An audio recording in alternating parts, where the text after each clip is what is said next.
right, we're going to go ahead and get started. I hope everybody can see the screen that I have up here. Thank you everybody for coming. My name's Linda Dove. I'm with Keep It Colorado, and this is our virtual spring summit. We were supposed to meet in person today up in Vail for our regular spring summit, but the Partners in the Outdoors conference, of course, got canceled along with everything else. So we wanted to find other ways to make sure that we could still connect and do these presentations. So we're really excited to be able to provide this to you all. This is the member showcase, and we have a second webinar coming up this afternoon. And this is really, the idea behind this was to give our members an opportunity to share some of their projects with each other and keep us all connected. And through these presentations in this member showcase, just give the opportunity to some members to highlight some of their projects, either projects that are in the works currently, so they're super newsworthy, or they've been completed and so they have some success stories to talk about, or they might be ongoing projects. And it's really on a variety of topics. We wanted to sort of give a little taste to a variety of different kinds of projects going on across the state, to also give some, spark some ideas and spark some imagination across the membership about projects that they might consider doing, or maybe they've thought about doing these kinds of projects and want to see how it works. So these are like little mini case studies, again, just to give a little taste of some of these projects, and they're really diverse across the board. So we have 5 presenters today. We'll be starting off, oops, let me go to the next slide. We have, we'll be starting off with Patti Hostetler from Douglas Land Conservancy, and then we'll go to Jeanne Beaudry from Mountain Area Land Trust. And then Sarah Parmar of Colorado Open Lands and Alex Funk from Colorado Water Conservation Board will be doing a joint presentation together. And then we'll finish off with Wade Shelton from the Trust for Public Land. And each presenter will have about 15 minutes to speak. And we will take questions. If you want to just send your questions via chat, we'll keep track of those, and then we'll do a Q&A at the end, because we want to give all the presenters enough opportunity to share their information and do the Q&A at the end. I will be giving the presenters roughly a 2 to 3 minute warning before the end of their presentation, just to make sure we stay on track, and that way we'll have enough, well, we should have plenty of time for all the Q&A either way. So that's how this is going to work. And you might want to minimize your video screen, the Brady Bunch view of everybody's faces, so that you can see the screens, because all of our presenters will be sharing some presentations online. And I think that's all I wanted to mention to get us kicked off. And I hope you enjoy it. If people like this format, we'd like to do more of these and showcase more projects going on across the state. So I look forward to getting your feedback. I'll probably send a survey afterwards to get your feedback about how it went. And with that, I'd like to go ahead and get started and introduce our first presenter, Patti Hostetler with Douglas Land Conservancy, who's going to go ahead and share her screen. Patti's going to be talking today about some longtime partnerships that DLC has formed with county agencies, and working on some community conservation strategies and public outreach programs that have really had a pretty significant impact on their public awareness and a significant impact on their ability to fundraise. So I'll let Patti take it away. Thank you very much, Linda. I have to apologize ahead of time. I have a little bit of construction going on in my house today. Of course, they picked this day to do it. I was going to sneak into my office and do the presentation from there, but our landlord decided to have a new roof put on our office. So I can't win here as far as background noise. So I've tried to find the quietest part of my house to do this. So I apologize if you hear some banging behind, but hopefully it'll it'll wait until I'm done with my part of this presentation. So again, I apologize. Thank you, Linda and Melissa. I really appreciate you inviting me to present on this. This is something that's been going on for quite some time. I'm going to do a little bit of background about our organization first, and then move forward with the program that we have in place right now, and then talk about a little bit of the challenges that we have and some of the plans moving forward based on the current situation in the world right now. So Douglas Land Conservancy has been around since 1987. We primarily focus on conservation in Douglas and a little bit of the western part of Elbert County. We've protected 22,500 acres of land through conservation easement donations within that range of Colorado. And we have an additional 4,000 acres that are going to be closing this year in conservation easements. About half of our portfolio is protected properties that are owned by the county. Douglas County has an open space sales tax, and so they utilize that sales tax to acquire a lot of the fee interests of these properties that the majority of them are open to the public. Some are not, that protect migration corridors and scenic views and some agricultural lands across the county, but the majority are open to the public for hiking, biking, and horseback riding. We hold conservation easements, like I said, on 13,700 acres of public open space in Douglas County alone. In 2006, we began to establish relationships with the county commissioners, reaching out to each of the commissioners and really talking about the importance of the relationship we have between the two of us and how we can help the county in conserving those properties, but also promoting the properties that they've protected and the benefits they provide to the residents of the county. Through those relationships with the county commissioners, we were able to begin to accept conservation easements donated by the county to DLC on the majority of those open space acquisitions, that leading to that 13,700 acres.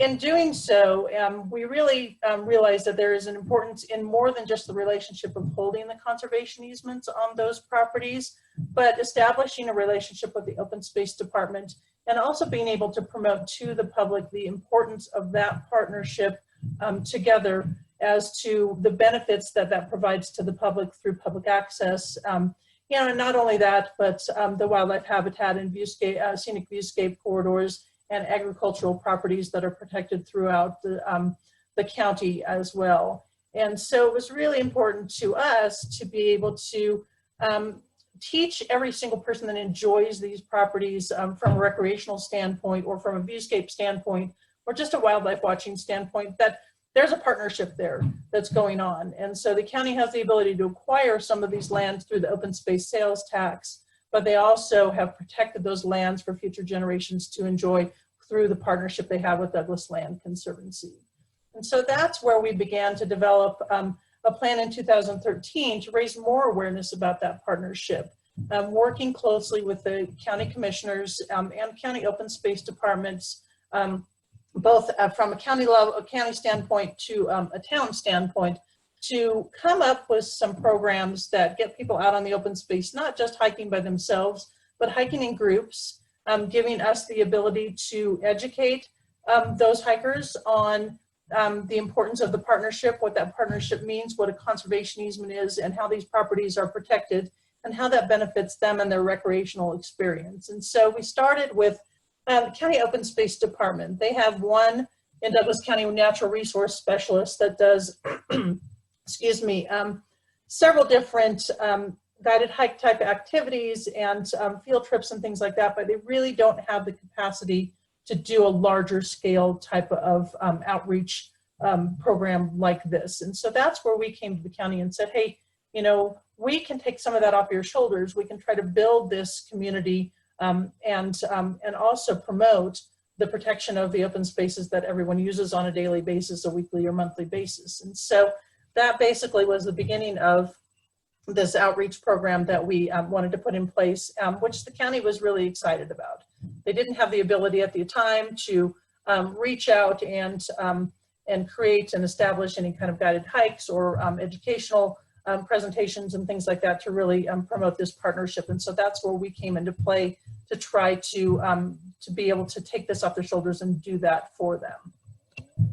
So what we did is the county had a couple of volunteers that were natural resource specialists or had a background in natural resources that would lead some of their field trips and their guided hikes. What we wanted to do is we wanted to build on just those few people that they had that they utilized as volunteers and really boost that volunteer program to have more guided hikes and more educational events on protected county open spaces. And so we began to reaching out to the community and asking for volunteers that had backgrounds in natural resources, agriculture, wildlife, birding, botany, geology, and biology that were interested in helping us develop this program.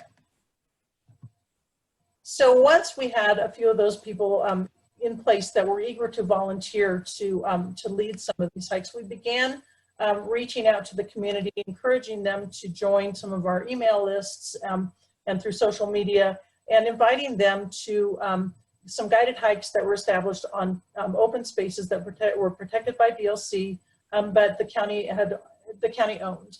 And so we came up with several different topics: wildlife viewing, geology, wildflowers, birding, and a few other programs that we built along the way. And so at first we started with a handful of volunteers that were taking groups out of 10 and 12 people at a time and teaching them about these specific topics.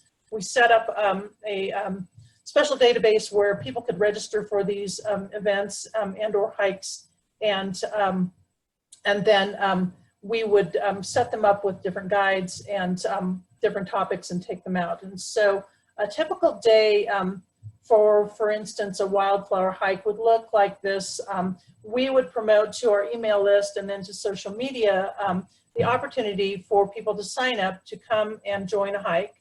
We always suggest a one-time donation of $10 or something like that. That's just a suggested donation.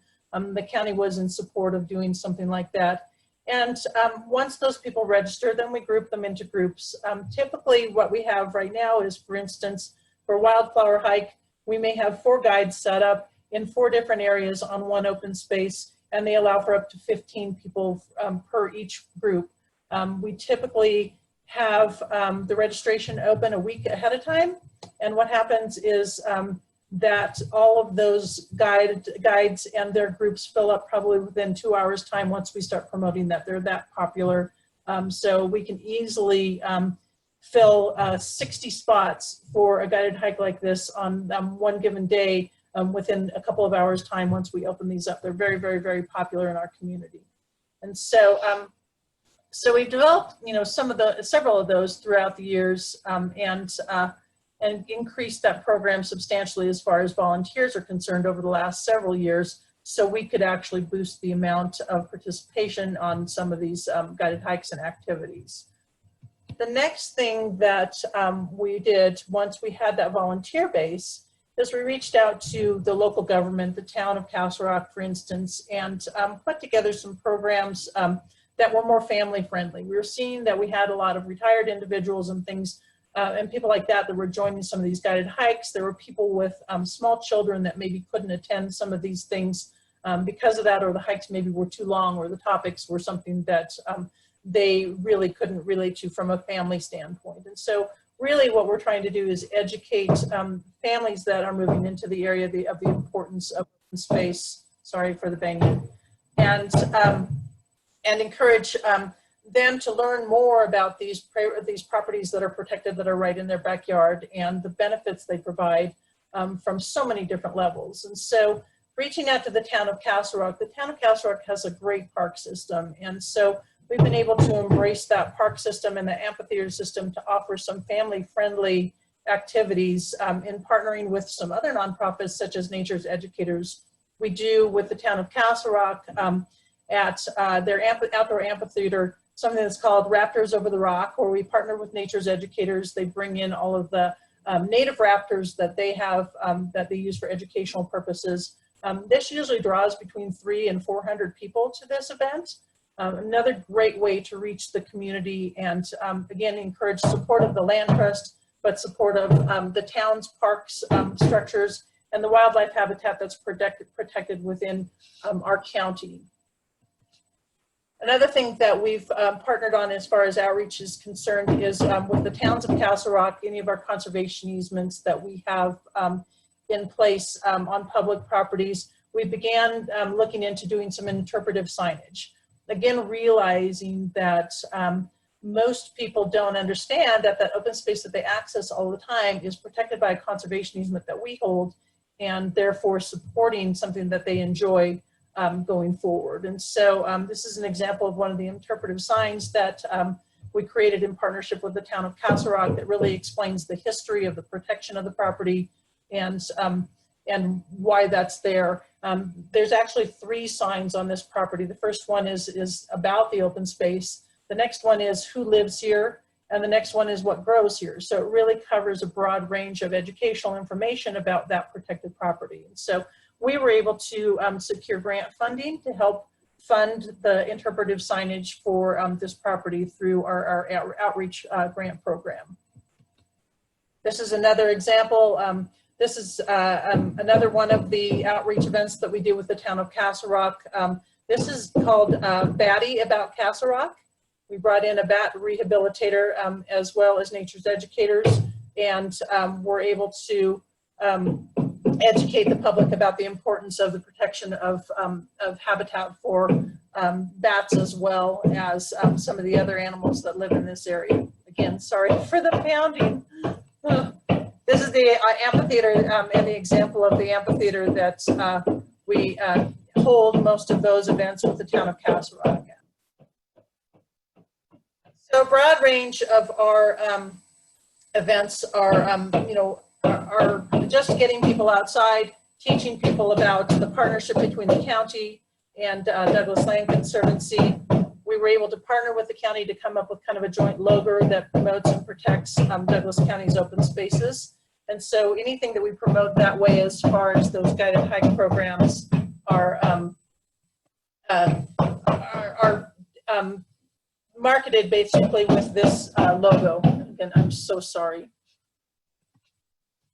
Town of Castle Rock, the same thing. We were able to come up with several different logos and or marketing examples to promote our joint efforts.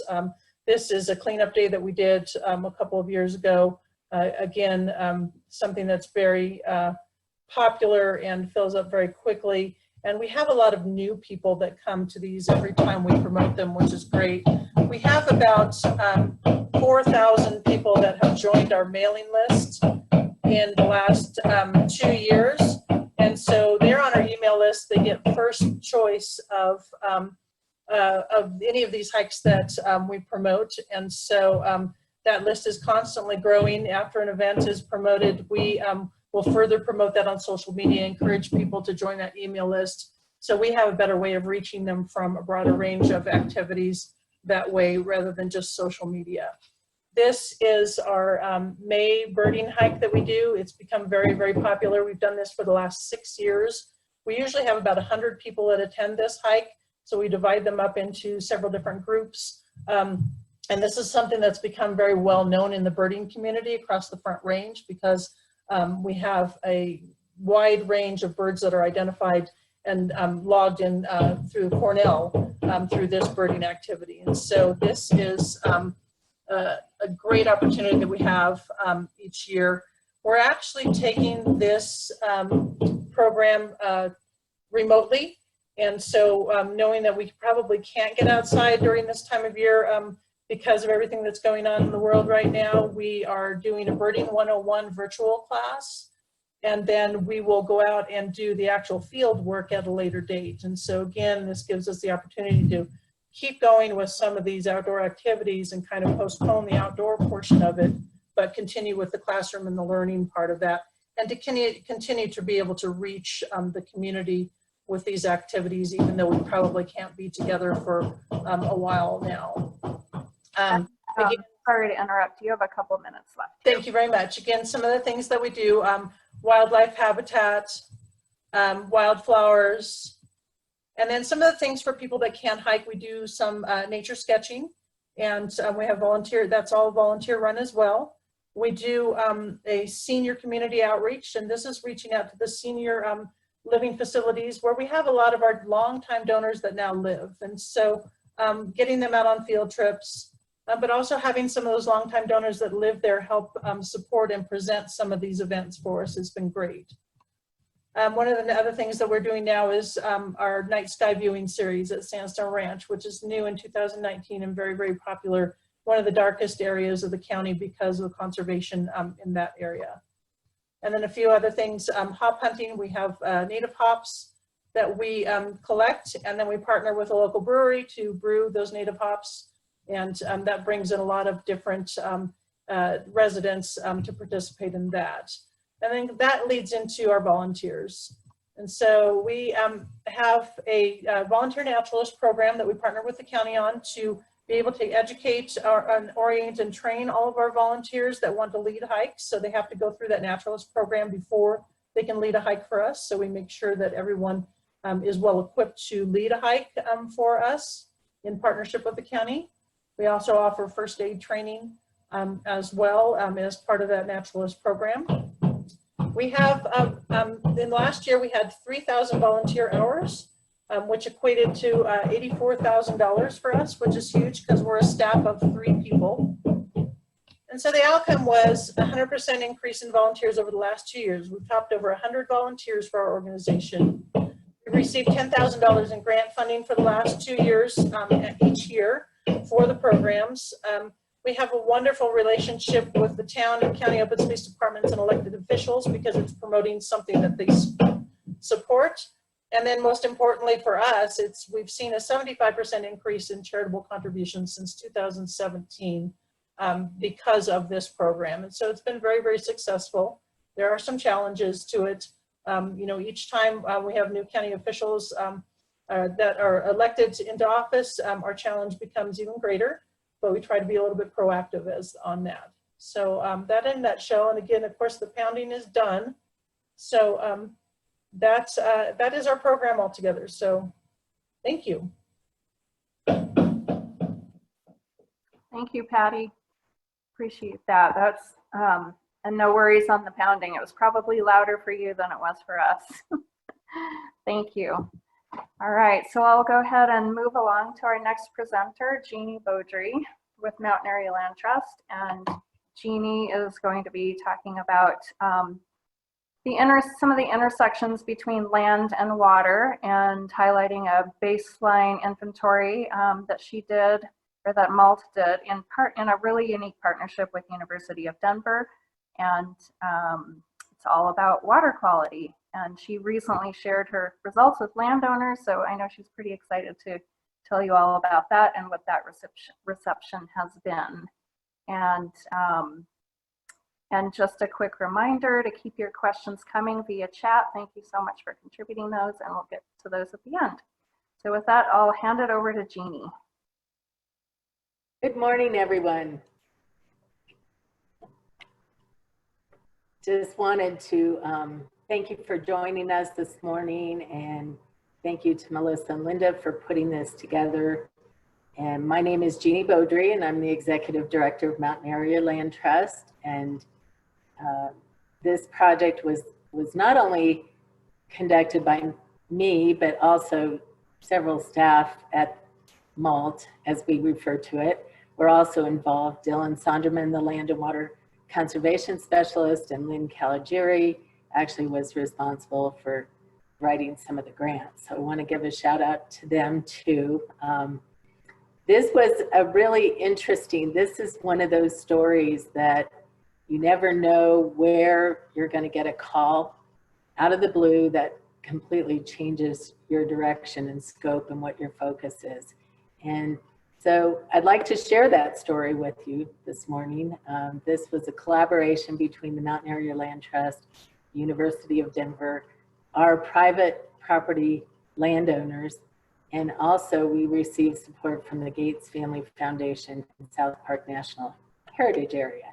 And I like to start out with a quote that water is the most critical resource issue of our lifetime and our children's lifetime. The health of our waters is the principal measure of how we live on the land.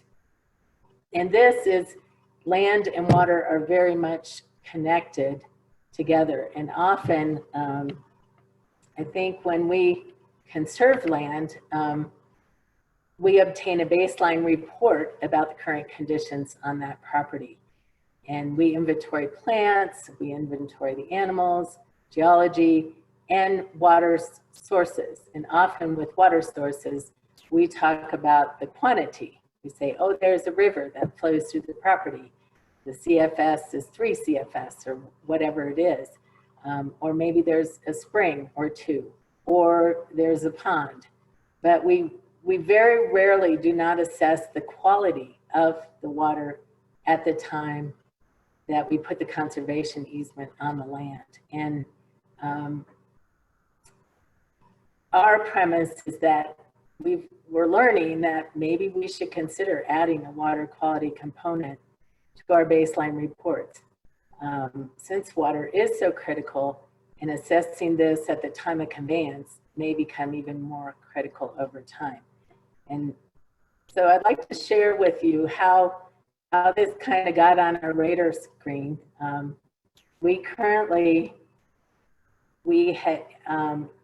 In 2012, we purchased 92 acres, and it was part of this Pennsylvania Mountain Natural Area, and it's between Fairplay and Alma, off 285 and Highway 9. And several researchers were conducting high altitude research here, and they had been for 40 plus years. They'd been coming from universities all around the country, and they thought they were working on public lands, Forest Service lands, and also University of Colorado Springs lands. And as you can see, you know, on this ridge line, this is the university, in red is the University of Colorado Springs land, and the 92 acres that we purchased was called this Bighorn 92 acres. And in doing this, we were protecting the access point for the researchers.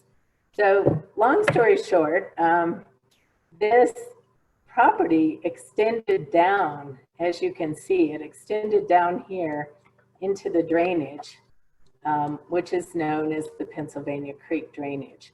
And so very beautiful wetland riparian area exists here, as you can see from this photo. So what happened in 2017, actually gold mining started up again in Park County. And you can see right up here at the top of the screen, a gold mine. And this gold mine started, you know, their wash started going into Pennsylvania Creek, which then flowed down here and into the Middle Fork of the South Platte River. And we started getting calls. Partly Discovery Channel was doing a program called Gold Rush, and this was really popular, and all the local residents were up in arms about mining coming back, but of more concern, people started asking, well, is this going to impact the stream and the water quality and our drinking water and the conservation values that we had on this beautiful piece of land? And we honestly didn't know. I mean, you can see it, but you can't prove it without some scientific data. So we realized that, wow, we don't have any baseline data that says what the condition was before. So how do we know what happens over time? So we got together and structured a partnership with the University of Denver. We reached out to Professor Anna Shear, and she had a master's candidate, Brittany Sprouts, and with them, we developed a way that we would sample and create baseline for not only this property, but we started to think about our other properties that had significant water resources on them.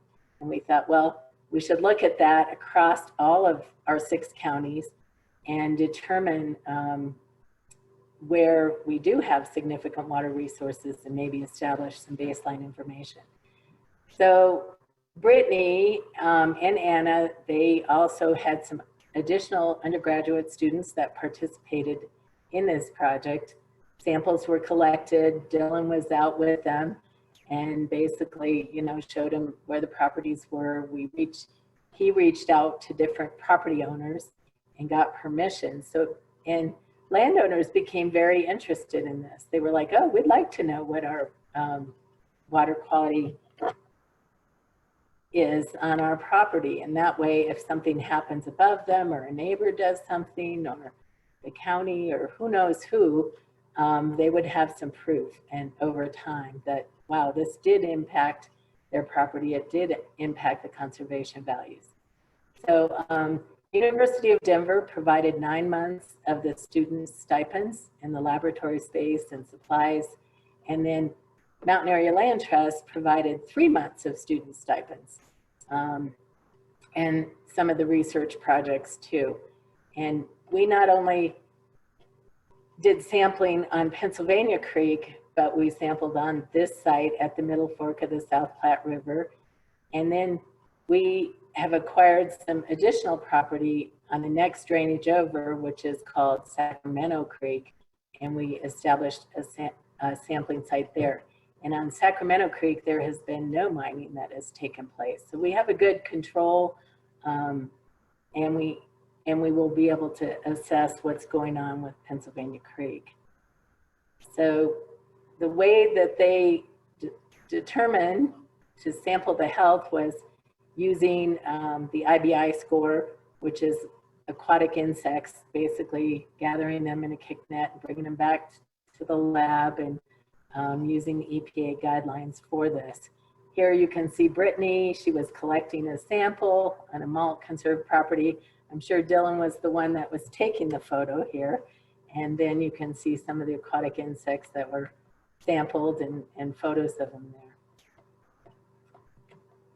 In total, these property reports were produced and it basically, you know, gives an indication if the water quality is in good health or not so good health. Each of these reports were created and they have been shared with the property owners. Brittany is defending her thesis this next month, actually in May. We're still in April here. So she is defending her thesis and it's been kind of a really well received by the landowners in terms of being proactive and doing something to benefit them. So in conclusion, we felt this was kind of a win-win partnership for everybody involved. It was a win for the University of Denver because they had a graduate student that was able to get a master's. It exposed many of the undergraduate students to conservation. They have a new conservation biology department at University of Denver, and they were able to, you know, learn about what we're actually doing hands-on.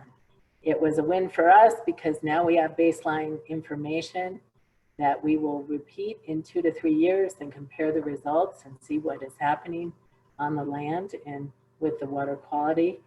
And it was allowed us to complete a project that would not have otherwise been attainable. And we also were able to get, you know, apply for that 3 months of stipend to the Gates Family Foundation and the South Park Heritage Association and get funding to have it done. So overall, it worked out for us. And just in conclusion, you know, this is something that we are definitely considering. We think other land trusts should consider this, and it might be something that needs to be incorporated into our baseline reports. So it's just a matter of, you know, you never know when you'll get that call from the community saying, you know, we need a call to action. We need to know if this is impacting our drinking water, if this is impacting all the values that we hold so dear. So just something to put out there.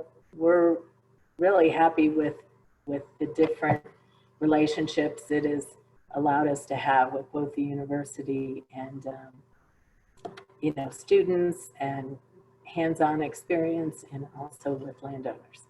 So with that, just we'll save the questions to the end if anybody has anything, and feel free to reach out to us.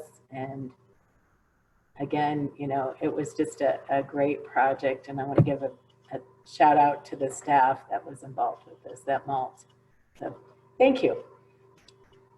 All right, thank you, Jeannie. Yes, and please send your questions for Jeannie via chat. And at the end of the presentation too, we'll be sharing contact information for all the presenters in case you'd like to follow up separately. That was one of the goals of this member showcase as well. So thank you, Jeannie. So our next presenters are actually co-presenting. We have Alex Funk from Colorado Water Conservation Board and Sarah Parmar from Colorado Open Lands. Alex will be talking about a grant, a funding program that he has for alternative transfer mechanisms, and what those are and why land trusts should be interested in those. And then Sarah will be presenting a case study on a project that she implemented, or that Colorado Open Lands implemented, using this funding from CWCB. So I will turn it over to you two. Hi, can you hear me?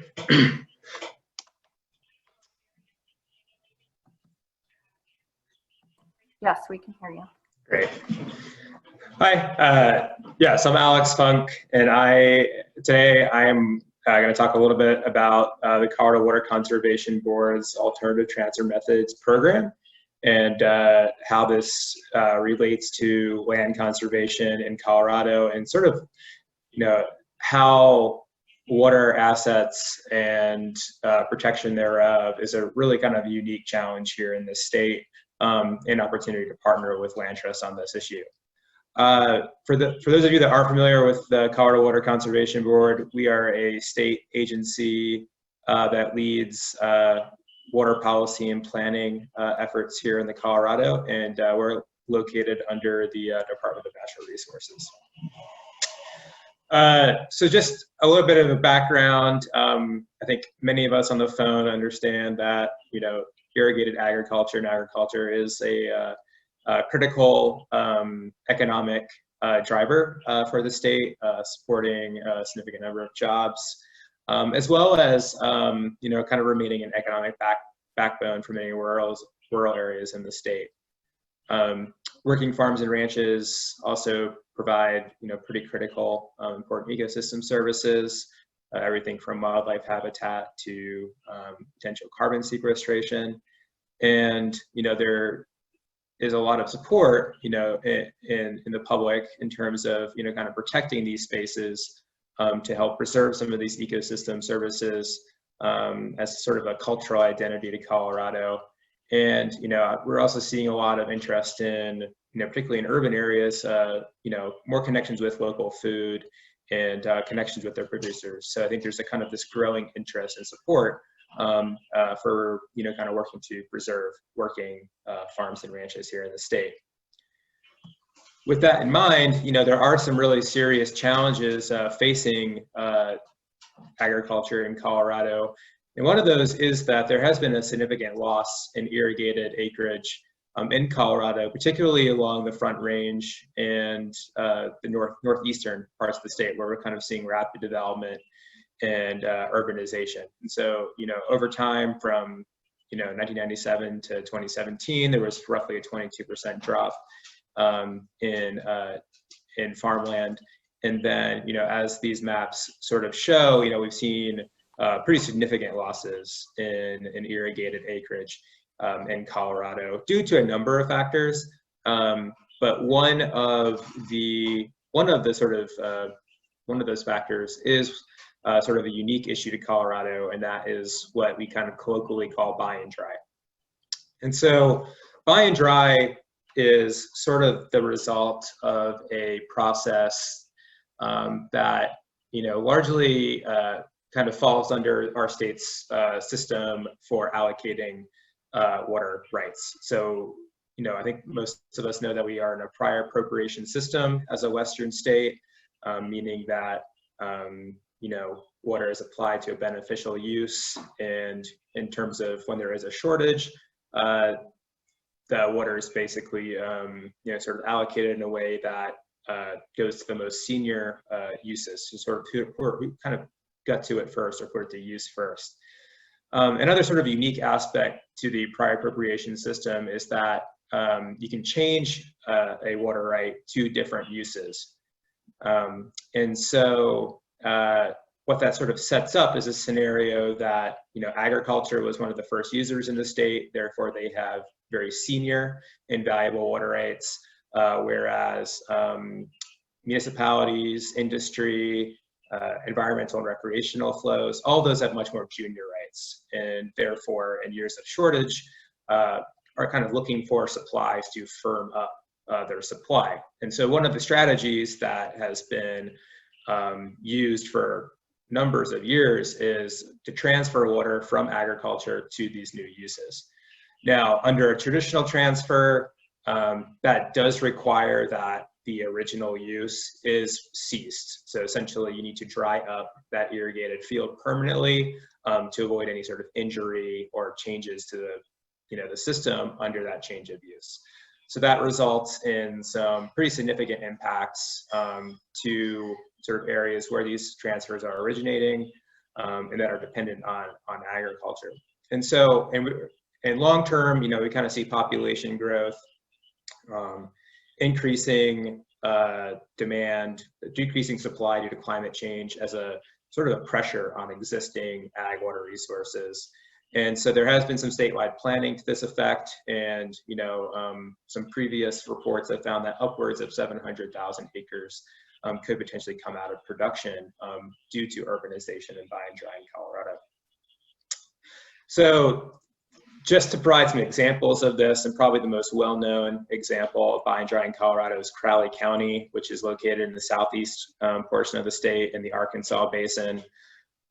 Due to a number of factors, everything from sort of a poor farm economy to a drought and some other issues facing producers in that region, kind of beginning in the 50s, but leading up to the 80s, there were a series of water transfers to municipalities in the Arkansas Basin that resulted in some pretty significant dry up.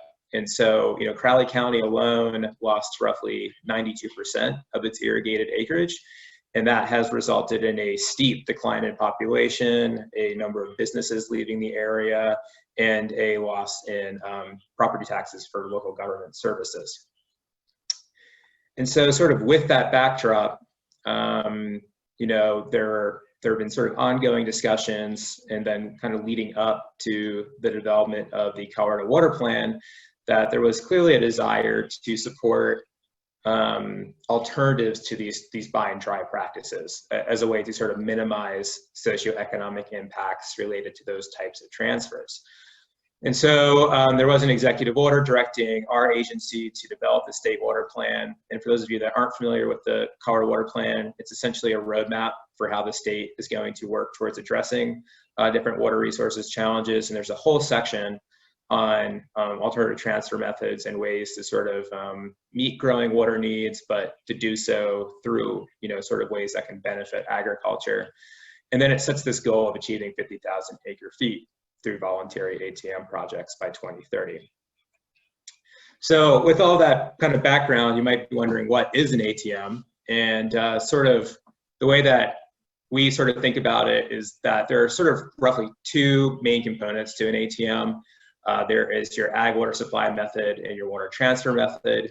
The ag water supply method is the action that the producer will actually take on the ground to generate conserved water. And so that's everything from fallowing, which is essentially not irrigating, to shifting crops, to sort of intentionally irrigating less. There's lots of different ways to reduce water use through that process. That generates conserved water that then is transferred through some lease agreement, an option contract, or some other sort of kind of contractual relationship between typically an ag producer and an end user like a municipality. Just one important thing to note in Colorado is that, efficiency improvements, so switching from, say, like flood irrigation to sprinkler, does not generate transferable water in Colorado. That's sort of a unique issue for us. So there has to be a intentional sort of conservation or reduction in consumptive use. So mainly, reducing the amount of water that crops are consuming to generate that transferable water supply.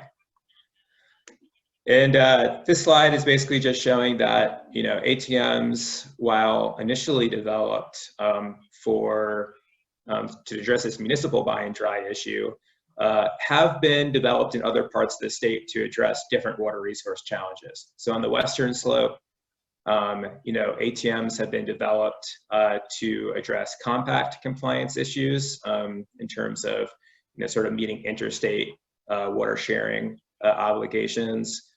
We've also seen some environmental and recreational flow focused ATMs on the western slope.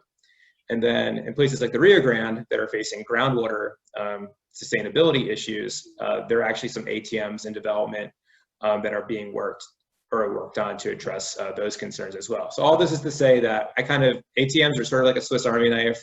They can be structured to address different water resource challenges across the state and kind of present a really unique range of project opportunities. And in terms of our support, so we do offer, the CWCB does offer an alternative transfer methods grant program.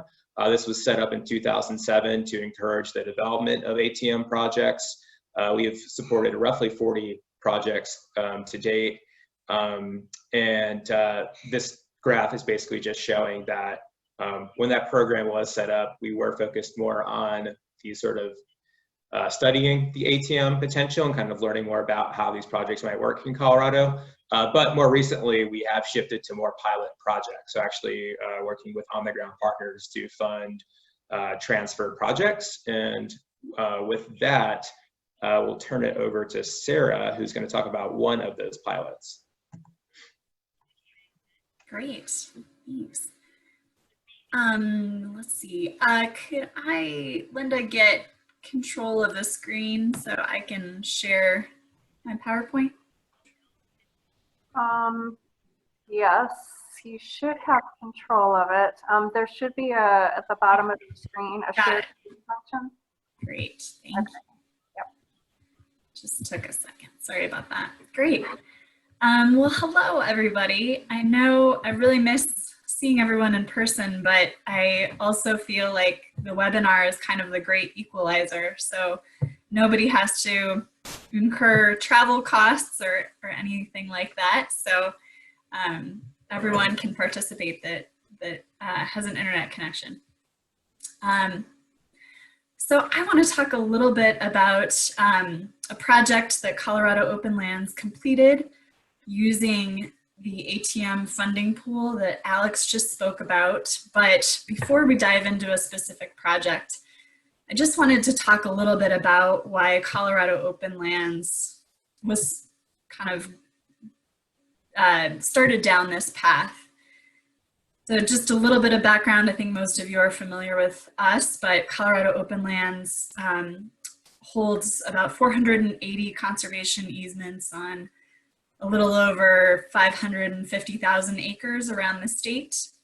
And most of those are traditional in the sense that they include any water rights that have been historically used on the property.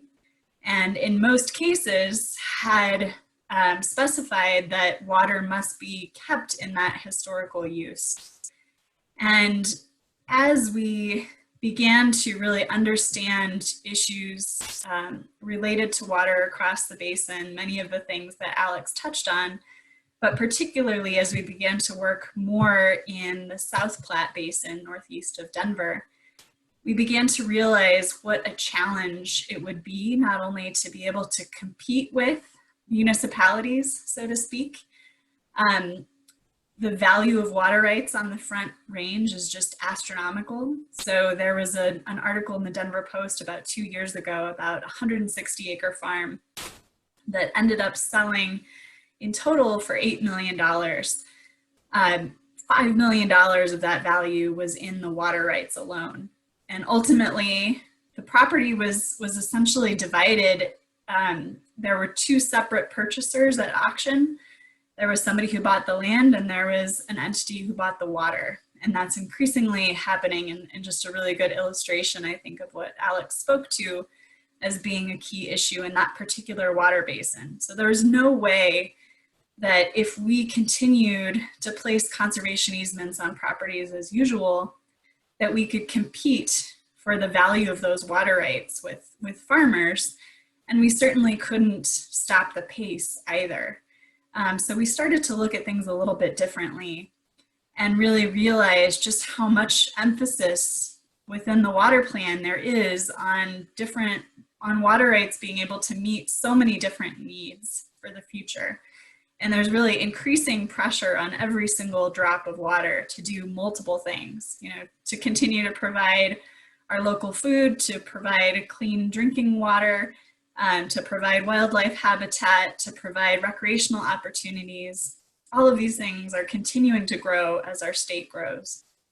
So how can we really keep water on land to support conservation values as we've done? But how can we start to build flexibility into those water rights so that over time, as appropriate, we can also look to support different regional and state needs that are being placed on those water rights? So how can we look for that flexibility? And also, how is that going to help our enforcement of these conservation easements over time? You know, the rights of enforcement around water rights within conservation easements are only against the landowner. They're not against a ditch company. So if a ditch company ultimately becomes completely owned by a municipality over time and votes to dissolve, the land trust has no recourse against the ditch company or the municipality who's bought that ditch company. Our only recourse is against the landowner, who may not be in a position to really exert any influence. So how can we start building in this flexibility that really protects the values that we want over time, but also looks to address these pressures? And then from a municipal perspective, in terms of what Alex spoke about around buy and dry, municipalities are really seeking ultimately security and, you know, and what's going to be most financially responsible for the municipality that they're representing. So if they can actually lease water instead of buying water, that can certainly be a financial benefit for them. But there's some concern that if they enter into a lease, it might be purchased by a competing municipality because those senior water rights are so valuable. So we looked at the idea of really combining a conservation easement with something like a water lease to a municipality, because that provides the municipality that security that the water rights can never be separately purchased by someone else, and that they'll have a really secure leasing source. And then for the farmer, it also gives them a diversification of their income. So on dry years when a municipality may need to lease that water, the farmer would be able to get a check from the municipality instead of planting in a year that might not have been a great year to plant anyway. And then also the conservation easement being in place with the lease provides certainty for the entire ditch that serves that water right, gives them security that there will always continue to be a flow of water. So with that background, I just wanted to talk more specifically about a project that we completed, Riverview Farms, which is kind of our case study here. So as Alex pointed out, Colorado has a huge agricultural economy, and the largest volume of production occurs primarily in the northeastern part of the state. Weld County specifically is the #1 ag producing county within the state of Colorado, and it's always within the top 10 counties nationally as well. So Riverview Farms is located within Weld County. It's certainly a big agricultural county. Just wanted to take you on a little ride. So we'll go from Denver up to where this project is located in Weld County. So the property is outlined in red, and the river system that you see below it is the main stream of the South Platte River. So it's right on the Weld County, Morgan County line. And not only is this a huge agricultural area, but this particular area is known as the Golden Triangle. It's located right between 3 huge agricultural reservoirs that not only serve all of this ag production, but are a really critical piece of the North American flyway for a significant number of waterfowl species. So this is a really key stopover area because of the location of all of this water, these huge surface water systems, and the upland forage that these particular farms provide for them. So this kind of nexus of agricultural productivity and waterfowl habitat really primed us, actually I'm going to skip that one for now, to go to some funders. So we partnered with Ducks Unlimited, and we received funding from the U.S. Fish and Wildlife Service, the NACA program, for the waterfowl habitat protection component of this project. And then we received funding from Natural Resource Conservation Service for the prime soil protection and agricultural viability component of this project. And then CWCB, Alex's program, the ATM program, funded a portion of this, and the Walton Family Foundation funded a portion of this. And those 2 funders were really interested in the water rights and ATM pilot component of this. So I want to just show a quick overview of the farm and talk a little bit about the water rights.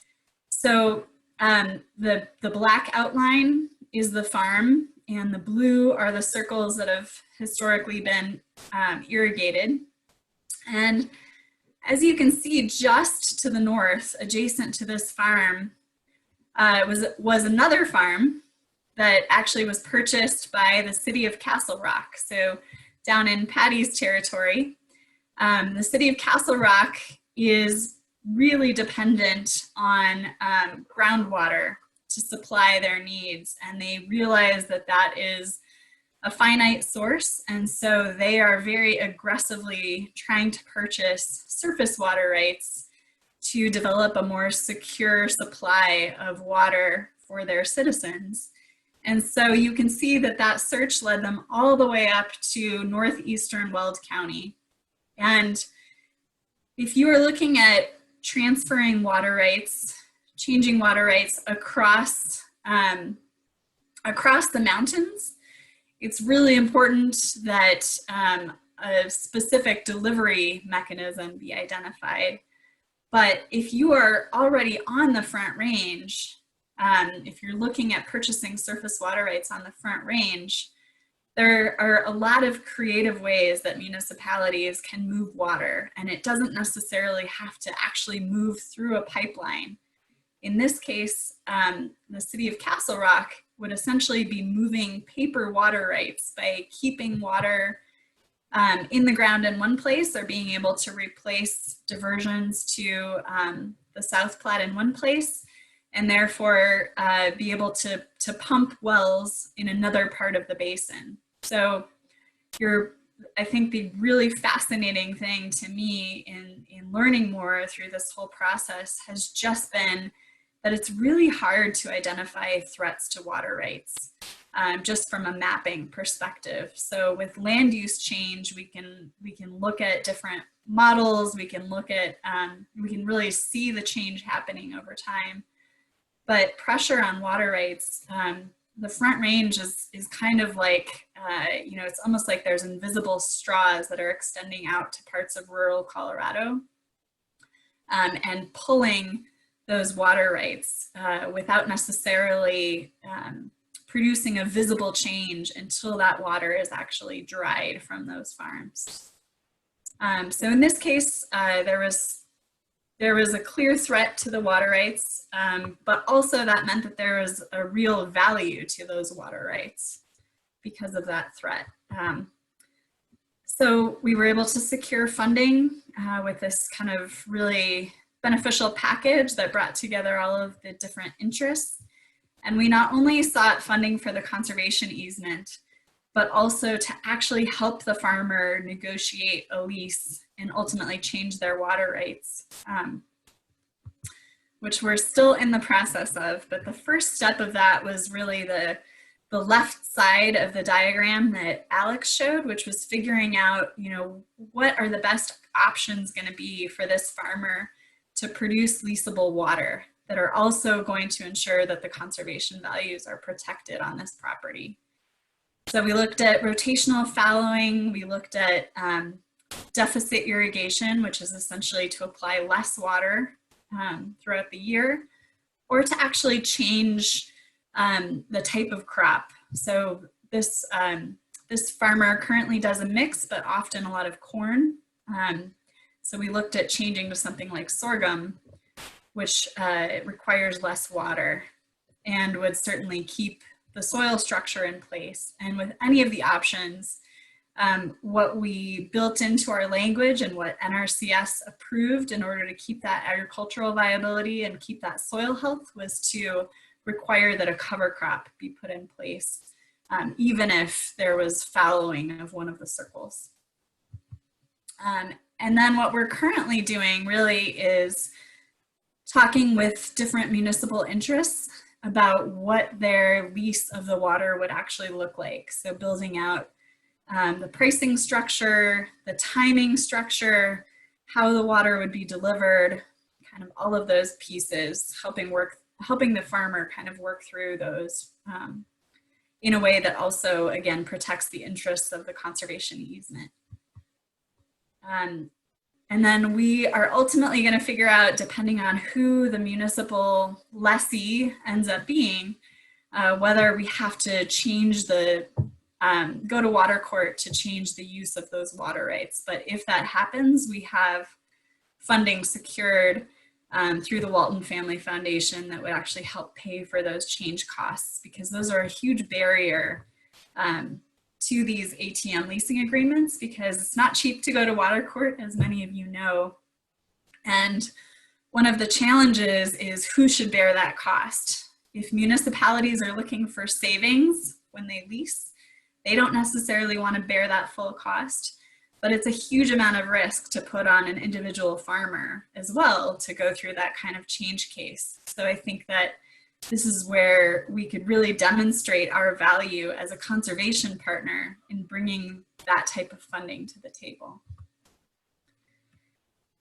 So I just wanted to talk a little bit more broadly as a last piece about land trusts and ATMs. As Alex pointed out in the map that he showed with different issues in different water basins around the state, not every project has to involve some type of lease between a municipality and a farmer.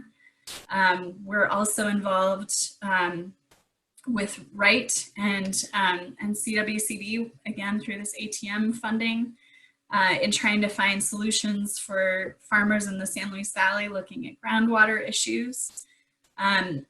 And I think really the best place to start, if I had a piece of advice to give, is if you're not already involved in your basin, is to just start networking and learning, trying to really understand the issues. I think whether or not you end up being involved in some sort of an ATM project, it's just a really, in my mind, a really important thing for us to do as land trusts to make sure that the conservation easements we are drafting aren't actually going to hinder larger efforts within a region, particularly around things like interstate compact agreements. So really just starting to build that knowledge and to build those partnerships with folks within the water community. I think we've just been siloed for too long. And the other thing is to really talk to landowners about their plans for their water. You know, we have a tendency to really focus in on, things like building envelopes and what they want to do with their land. and water is kind of ancillary. But we really want to understand, I think, what they may want to do with their water rights, what the potential is for those water rights. And then really evaluating how that might fit with your role, with your mission within your community as a land trust. And if anyone is interested, Colorado Open Lands put together a guidebook, so to speak. It's not a book. I don't want to intimidate anyone. It's not that long. But a guide for the conservation community called Sharing Water to Save the Farm, which is available on our website. And that has more background, but it also has, if you want to explore it, it just has some different template language options to put into your conservation easement. Different information on appraising water rights with that type of flexibility, and some more background. So with that, I will stop.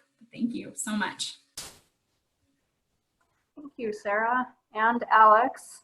And Alex just sent a note out to the group chat for those who aren't monitoring the chat that he wanted to add an extra point that he had forgotten to mention, is that the CWCB ATM grant did include funding for the purchase of the conservation easement, in addition to the development of the ATM language, and that they've done that for one other project in the Rio Grande as well that also involved right.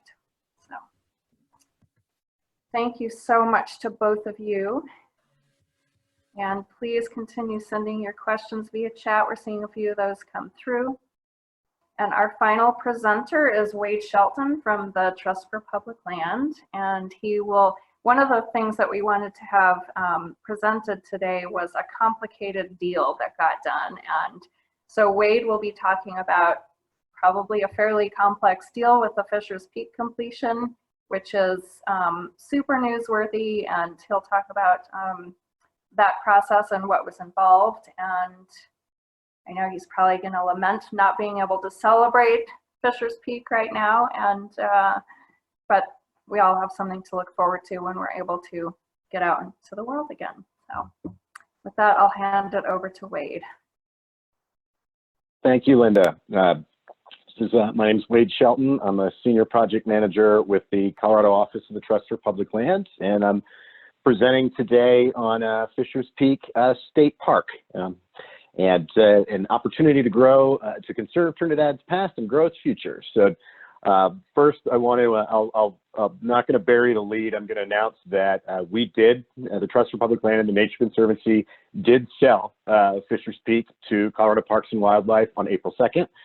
We closed far more quickly than any of us would have imagined. And it's pretty exciting, but pretty anticlimactic since none of us can go there yet. So since we can't go there, I did want to show you, there's a photo of Fisher's Peak in my living room. That's the closest we can get to there right now.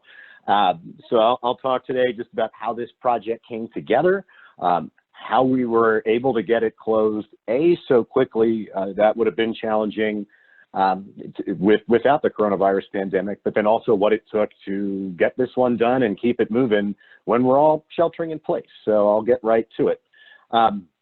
So for starters, you know, if you'd like the New York Times and you read it every week, I will tell you that it can be good for more than just the Sunday crossword puzzle. About almost 6 years ago in this August, I read an article in the real estate section that was titled "A Ranch with 1,000 Acres for Your Inner Buckaroo." I added the "or more" because most of the ranches in this article were very, very large. And this article easily could have been retitled "Ranches That Virtually None of Us Can Afford," because it really was a cross-section of here's some trophy properties that only the very wealthy can have. And this is where I discovered the Crazy French Ranch and Fisher's Peak, which if you're from Trinidad or southeastern Colorado, you already knew about. But for the guy in Denver who grew up in Baltimore, I didn't know anything about it. And the Crazy French Ranch, this is taken directly from the article, is owned, as you guessed it, a French couple. At the time, had slashed their price by nearly 25% to just under $60 million for 62 square miles, or about 40,000 acres of ranch land that was triple the size of Manhattan and offered 4,000 feet of elevation change. And so when I read the article and saw that what you had, it was clear this could be a tremendous opportunity for conservation. Fisher's Peak is outlined orange here. It's in two parcels. One is the Fisher's Peak parcel to the north, and then you have the Crazy French Ranch, which is the southern parcel. Combined, they make up 19,200 contiguous acres. Basically, if you drive to Trinidad on I-25, once you get past Trinidad, everything on your left until you get to the New Mexico border is the Crazy French Ranch or Fisher's Peak. The ranch is so big, it has its own exits off of I-25 and miles of interior ranch roads that make access into the backcountry relatively easy for what is an essentially undeveloped property. But the asking price at the time was $60 million.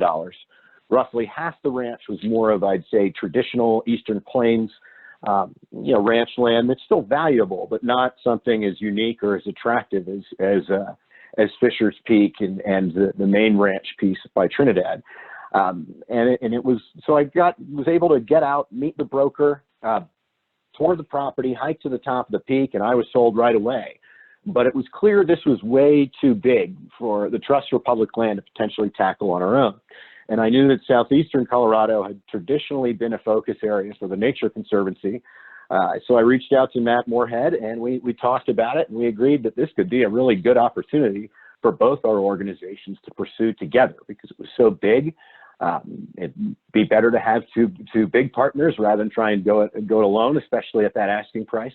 And number two, we are sister organizations. The Trust for Public Land grew out of the Nature Conservancy in the early 70s with a focus on preserving land for people, which complements the Nature Conservancy's mission of saving the last great places very well. So we saw an opportunity we could get something going to maybe preserve a core protected area that strikes a balance between nature preservation and public access from the beginning. So we wanted to do it, but we didn't have the right partners. At the time, it was not politically feasible for the state of Colorado to acquire more land and fee title. So while we might be able to put together a deal to buy it ourselves, it was very clear that we would be owning it for the foreseeable future, which would not be a wise move for us. So Matt and I kept talking and stayed in touch with the broker and the landowner, but really didn't look like that we could get the right partners together to have a real shot at making this work, especially with an owner who was a French expatriate who the first time I met her, chain smoked cigarettes and drank a bottle of Bordeaux by herself in an hour. The fast-talking guy from Baltimore was not able to get her to come to the table right away. So it took us some time to get there. And what really changed us, how we actually got to the point where we are now, where this property is owned by the state of Colorado. It is going to be Colorado's 42nd state park. The key ingredient that changed all of this was the city of Trinidad. It was it was the community's vision for this property that catalyzed and drives this project forward. And that's what changed almost 2.5 years ago in the fall of 2017. At the time we had been we'd spent 3 years talking to folks, wanting to get things moving forward, but not getting anywhere. And what changed was the city of Trinidad realizing this could be an opportunity for us. Maybe we couldn't own the whole thing, but maybe realizing that they could potentially own just the peak. And so they reached out to me and Matt and asked if we were interested in working with them on this again. And they said, yes, we are, but how about we, the Trust for Public Land and the Nature Conservancy, commit to raising all the money, having Trinidad own the property outright, and then have a long-term management partner, ideally in CPW, that could take on management of the property in perpetuity and handle the day-to-day, so you don't have a local municipality managing something of this magnitude. And that's what gave us our shot. And that started a nearly year-long effort to develop the project and secure a purchase agreement so we could have a shot at trying to buy this. And none of this would have been possible without Trinidad's persistence and community passion. This is a good example of a project where we are realizing the local vision for this property. This is not two national conservation groups coming in and telling anyone what to do. We're helping others realize their vision. So The initial acquisition overview, we spent 11 months evaluating and negotiating the purchase throughout the bulk of 2018.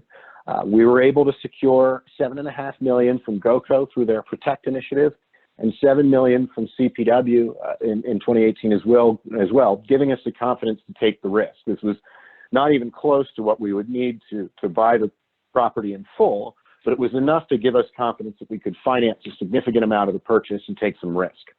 We also engaged the local community doing a conceptual visioning process prior to closing, so we could be confident that we had our finger on the pulse of what the locals were looking for, what this project would need to be successful. So we knew that we were making the right move and financing a significant portion of this purchase and buying the property.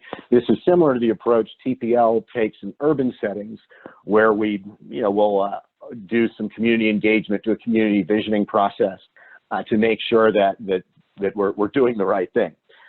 So at the end of February 2019, we purchased the property for $25.45 million, and GOCO was able to release a portion of their grant for that initial purchase, but we financed approximately $20 million of the purchase from some generous lenders who gave us a competitive interest rate. So a lot of the public funding we had raised was there, but wasn't going to be released until the public conveyance. And at the time, we expected to own the property for 2 to 3 years. We were prepared that we're going to have to do a lot more fundraising. We're going to have to complete the master planning process while we held the property, and that it would take quite a bit of time before we could pay off the financing and to get it into public ownership, with the long-term goal of having Trinidad still being the property owner with a long-term management partner in CPW. And then, so we closed last February and got to catch our breath and to celebrate a bit. And fortunately, some pilots were very generous and donated some flyovers. So we were able to take some folks on some flight tours of the peak and celebrate with members of Los Animas County, Trinidad local community, and GOCO board and staff as well. And Chris Castilian took this picture of me in the airplane, and I'll admit I was really just trying not to throw up on him the whole time. You can't see how much I'm sweating, but it was not for someone with a light stomach. So we were excited once we had the closing done, and I'll admit that after the initial excitement, like, all right, well, we got a lot more money to raise. We've got a lot of stuff to deliver on. This is exciting, but man, a lot of money to get this one done. And then a good example of it is better to be lucky than good sometimes, and that taking the right approach to a project can put you in the position to have good luck. And that's what happened here, is that because we had built this big partnership with the city of Trinidad, with CPW, GOCO, Los Animas County, and the local business community, Governor Polis caught wind of the opportunity that we were pursuing and saw that this was something that needed to happen as quickly as possible. And the opportunities that this project includes are pretty significant. From a public recreation standpoint, you're looking at over 55.5 square miles of contiguous publicly accessible land that once you link up Fisher's Peak with 2 adjacent state wildlife areas and Sugar Creek Canyon State Park. You've got the potential for trail connections to nearby public land in downtown Trinidad so that folks can take advantage of this network of protected land they couldn't use much before. From nature preservation, Colorado's public spaces are being loved to death, as we all know. This project gives us an opportunity to strike a balance between public recreation and conservation and have a model that others could replicate or recreate in their own communities. From an economic development standpoint, this project promotes a recreation-based economy. Trinidad was already working at the time to revitalize its downtown core, but they needed a significant public asset to build around to attract people in, much like Rocky Mountain National Park is for the town of Estes Park. Equity in public health is another area this project can address. The Trust for Public Land, we work in urban and rural communities, and we've always found that they have similar challenges, just different population density. So you can live in an unbelievable landscape, but that doesn't mean you have the access close to home to get outside. And in the case of Trinidad, you had community that had been staring at Fisher's Peak for over 30 years and had not been able to use it. And then the final piece is the master planning process. We have the opportunity to meet the local community's needs and establish a replicable model of how rural communities could potentially transition from, maybe a single economy like Trinidad used to be, a coal mining town. This project could be, ideally, will be part of how we help illustrate to other communities in Colorado and around the country of why conservation and public recreation could make financial sense for them. Because of the governor's interest, we were able to move faster than any of us ever thought possible. We reached a preliminary agreement in September amongst the 5 partners with the goal of getting this property into public ownership as soon as possible. We all agreed that TPL and TNC would continue to fundraise so we could limit the amount of public dollars that needed to go into the project, but the whole idea was that we'd eventually stop that fundraising and that the remaining of the public funds would be bridged by additional CPW funding so we could get the property into public ownership and make the new state park opportunity a reality. So that meant securing additional funding from the National Fish and Wildlife Foundation, meant some additional private fundraising that we did to secure additional funds for the project. And with the additional funding from CPW, and because of all that effort, we were able to convey the property to CPW for $19.75 million, far less than what we paid for it or what it would appraise for now, and saving CPW over $2 million off the purchase price. However, this agreement also had us closing by June, which is anyone who knows me, I like to move as quickly as we can. So do Jackson and Matt, my counterparts at the Nature Conservancy. So it was one of those where we said, well, we'll do our best to close by June. That's ambitious, but we think we can get there. And somehow we closed by April 2nd. And I'll be the first to say, closing by June with a public agency, with GOCO, with City of Trinidad, with 2 large nonprofits, with this amount of money this quickly, very challenging. But doing it in the middle of the coronavirus pandemic, it was an incredible team that made this happen. And illustrating some of the unique approaches we had to take, you have Carlos Fernandez, the TNC Colorado State Director, and Jim Peterson, TPL's Colorado and Southwest Director. This is them literally signing and notarizing closing documents in a park in Broomfield, with Kristen Flood from TNC supervising to make sure that we could get things closed while still practicing good social safety, social distancing protocols and so on. So it was a whirlwind. Never had to do wire transfers from home before, never had title documents delivered on someone's porch, among many, many other things. But we did it. And I'm just going to rattle off a bunch of names from GOCO: Courtney Bennett, Emily Urbanet, Chris Castillion, Alex Casino, and many others. Doesn't happen without them.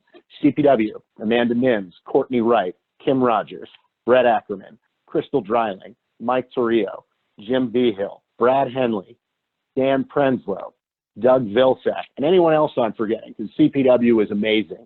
By being, to move this quickly when the world shut down and to be a public agency was unbelievable. City of Trinidad, first and foremost, Mayor Phil Rico, whose whole vision for this project is the whole reason we're here today. Former City Manager Greg Sund, City Manager Mike Valentine, the entire Trinidad City Council, and then some native sons and daughter of the City of Trinidad, and Jay Chimino, Gina Chimino, Cy Michaels, Tim Chrysler, and many others. City of Trinidad, absolutely essential partner. Los Animas County Commissioners and Commissioners Lopez, both Lopez's and Commissioner Haas. Nature Conservancy, too many people to list. JJ Autry, Carlos Fernandez, Lindsay Schlegeter, Heidi Shirk, Michelle Batiste, Missy Davis, I know, Liz Dowling, I don't know why you're not on this list. Just so many people who were instrumental in getting this to happen. Trust for Public Land, same thing. I'd be here all day if I rattled off the names. So Jake Houston, Jim Peterson, Annette Malin, Carrie Smizek, Michael Giamuso, again, too many people. And then the most essential person is my wife, and she put up with me for the past 2.5 years, and especially the past 6 weeks, which was a whirlwind. Without her, I couldn't have done this. So we've closed. With what's next, we kicked off the master planning process. That's underway. It's a little interesting doing that remotely, lots of epic Zoom calls over the past few weeks, but we are working through how we will engage the public and make sure we are taking the right approach for how this state park will be managed and opened in the long term while the coronavirus pandemic continues. We are planning a soft opening in the future. There'll be more on that later as the world reopens, but we are planning on initial openings so folks can start using the state park down the road while the master planning process gets finished and before the long-term improvements go in for full use. So finally, while I thanked a lot of people before, there are a number of people from the Trust for Public Land and the Nature Conservancy and some of our consultants who, quite honestly, over the past 3 years, I've seen done the best work I have ever seen in 20 years in this field. And I just want to thank each of them individually. So Jackson Muller, Kristen Flood, Matt Moorhead, Chris Pegg, Peter Ives, Diane Ray, JJ Autry, Troy Velarde, our ranch manager while we held it, and Mike Figs, one of our outstanding ecological consultants.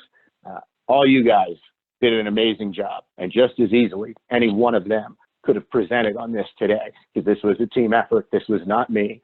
This was all of us. And I mean, these guys, if any of you ever have the privilege of working with any one of these people on a conservation project, you're in good shape. You'll be fine.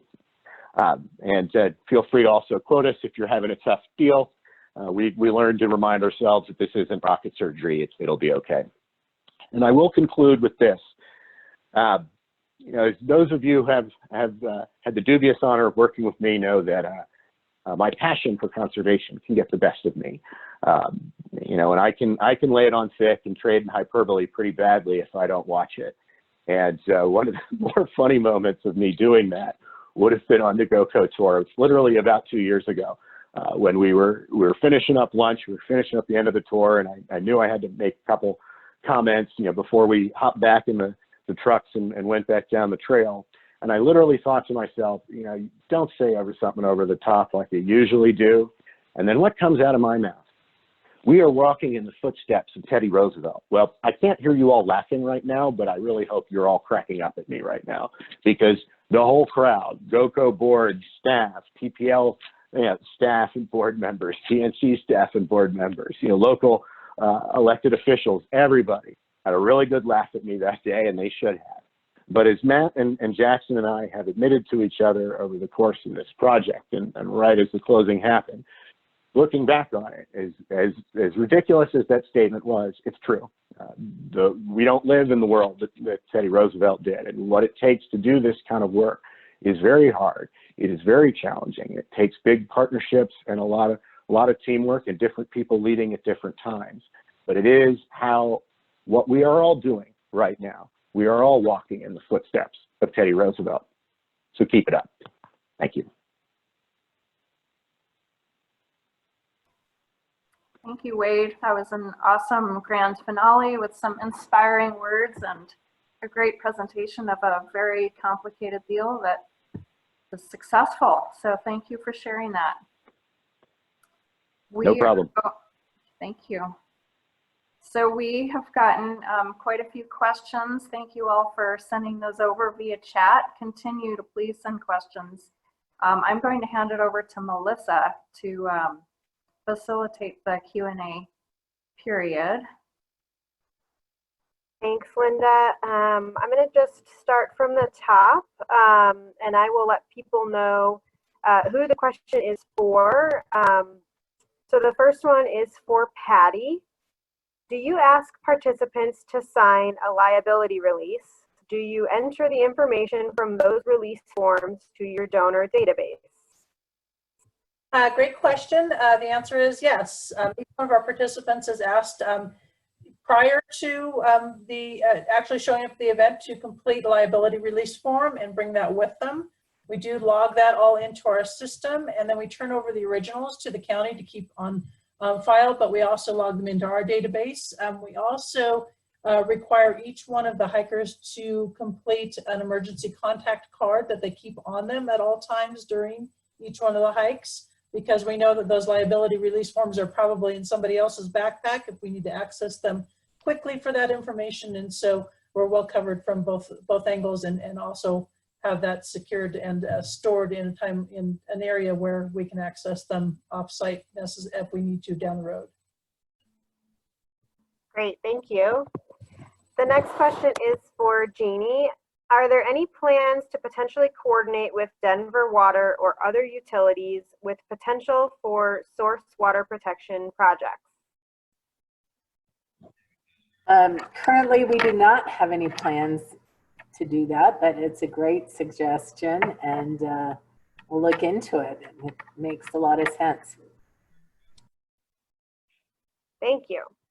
Another question for you, Jeannie, is will the general public have access to the water quality data collected via your DU project?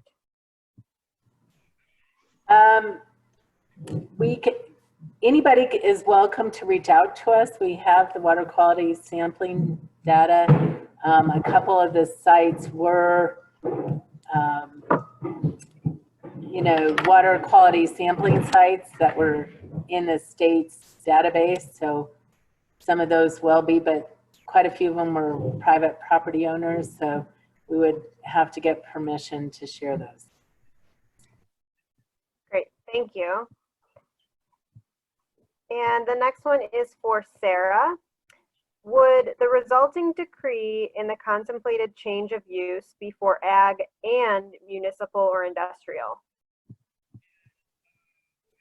Yes is the answer. So the South Platte Basin is one of two basins where there was a legislative change a couple of years ago that allows for kind of that joint use. So there can be multiple end users associated with the decree. So it will be for both of those.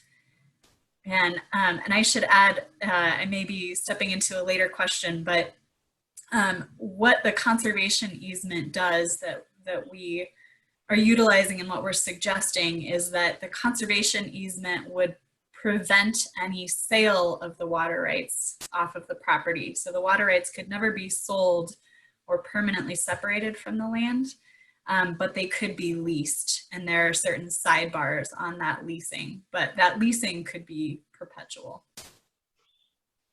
And so, yeah, actually, Sarah, there is another question related to CE and selling, and it is seeing as the Front Range is known as, is the known thirsty party, what kind of geographical limitations are there for a CE in selling the water rights programs? Do you have to be east of the divide or near transbasin diversion infrastructure? Good question. So I think the question, please correct me if I'm wrong to the person who is posing this. I think the question is twofold. One is speaking to what is exactly the municipal demand for water. And if recent proposals in the San Luis Valley for export are any indication, I think that senior water rights will always be kind of under pressure for conversion, regardless of whether they're near a current transbasin diversion or not. If anyone is interested, there is a really cool kind of calculator, and it is, you can input information about water rights on a particular property, and it will tell you kind of the probability or the attractiveness of those water rights being leased.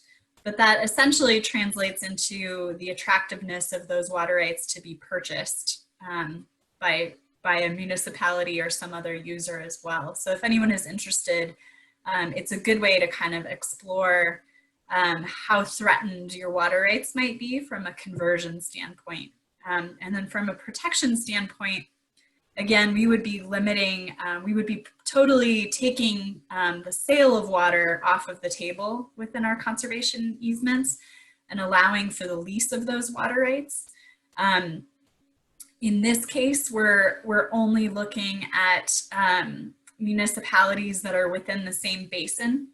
So that basin leasing restriction is in place.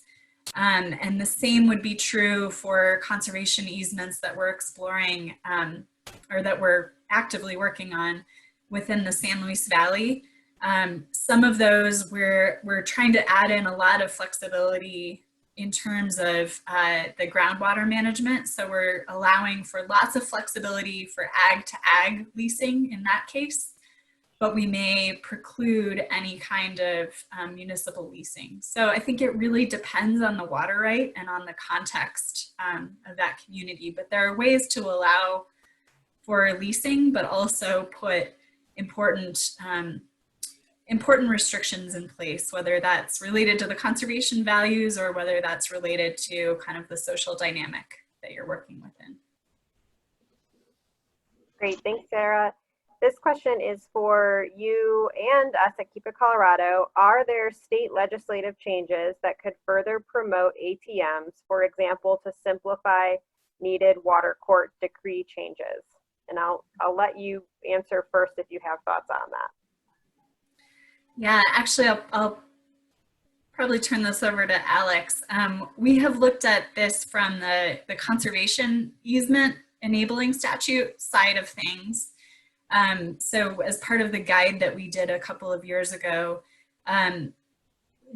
this added flexibility to include ATMs is certainly within the parameters of the state conservation easement law. Although we do think that there are changes that could make it more explicitly a conservation value or a public benefit that could be recognized. But I'll let Alex talk a little bit more about the water court side of things. It's really tricky.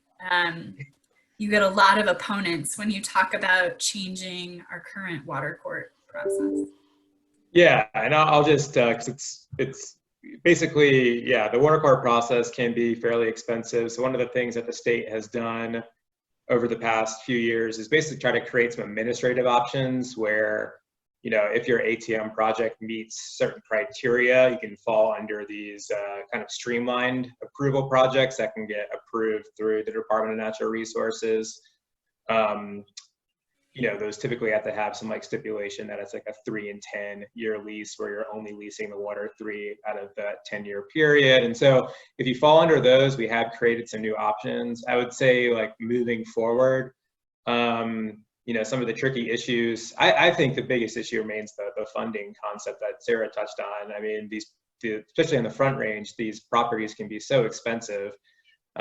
We really do need to kind of continue working on more sustainable kind of creative funding solutions, because like the ATM grant program and these other things are available, but like really pale in comparison to the purchase power of some of these other entities. And I think if we're going to have any sort of shot at slowing down buy and dry, we're going to need to be kind of more creative on the funding front.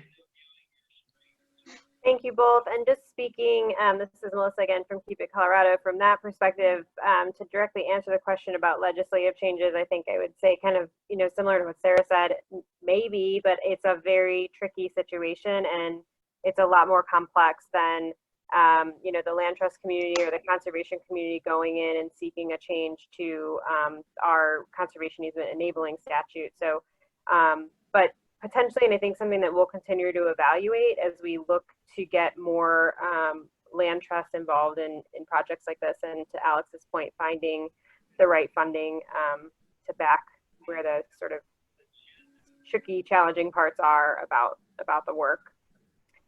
And then another question for Sarah and Alex. This is coming from Jeremy Crones.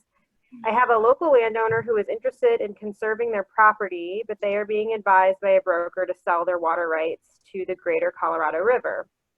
We'd prefer to keep the water on the property itself, a historic ranch of the area. Can you recommend a middle ground?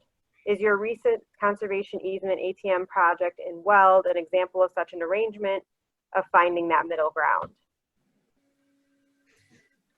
Yeah, you know, I think what we saw in the South Platte Basin was that farmers were really being put in this challenging position of, you know, either a municipality paying really high value for the water right, but then they would have to sell their farm and they would know that it would never be in production again, or they could put it into a traditional conservation easement and, maybe get a portion of the value of that water right, but also never be able to capture any of the appreciating future value of that water. And by combining the conservation easement, being able to capture some upfront funding and be able to capture some of the value of never being able to sell that water right in a conservation easement, but also being able to have a lease where they can essentially structure a lease so that the value of that lease is increasing over time as the value of the water increases. It is a little bit of that middle ground. And also, we're ensuring that some of the conservation values associated with that irrigated agriculture stay in place over time. Alex, I don't know if you want to add. Yeah, and I'll just add, there's a lot of growing opportunity on the western slope, particularly around the conversation with Colorado River Compact and, sort of these questions around demand management. And so we are trying to explore more of those voluntary programs where, hopefully we wouldn't have like a sell off of rights to, or permanent acquisition of those rights to sort of maintain interstate obligations there, but we would set up something that's more temporary and voluntary. And we're kind of putting that together. I would say the other, things that come to mind on the west slope are that, there's the in-stream flow program. So if there's interest in leasing towards that program, that's an opportunity to kind of like park your water right on a temporary basis to support environmental flows. And then we're actually starting to see some interest in west slope municipalities too, in ATM arrangements. Like the city of Aspen is currently working on an ATM project because a lot of the west slope municipalities actually lack a lot of long-term storage, and the drought in 2018 really kind of exposed some challenges there. And so we're starting to kind of see these develop on the west slope. So I think there's a lot of opportunity and sort of kind of creative solutions to keep water and ag on the western slope on a kind of perpetual basis. Sorry, one last option too to consider, Jeremy, is that it doesn't have to be all or nothing. So you might do an analysis of how the water has really been used on the land and how much is really needed to maintain the values, and you might be able to encumber a portion of it and then sell a portion of it to the district as well. So it doesn't necessarily have to be protect all and lease. It could be protect a portion, sell a portion. Great, thank you both. Those are all the questions that I had captured. I maybe just will say one final call if anybody wants to type anything in.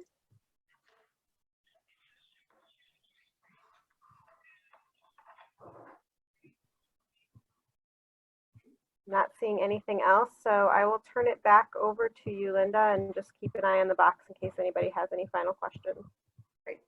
Thank you, Melissa, for facilitating that, and thanks to all of our presenters for sharing their expertise and answering those questions, and to folks who sent in questions as well. It's good to keep these things engaging as much as we can via video, even though we're not in person. So I hope everybody found that interesting and informative and enjoyed these presentations. We'd love to get your feedback on how this worked for you.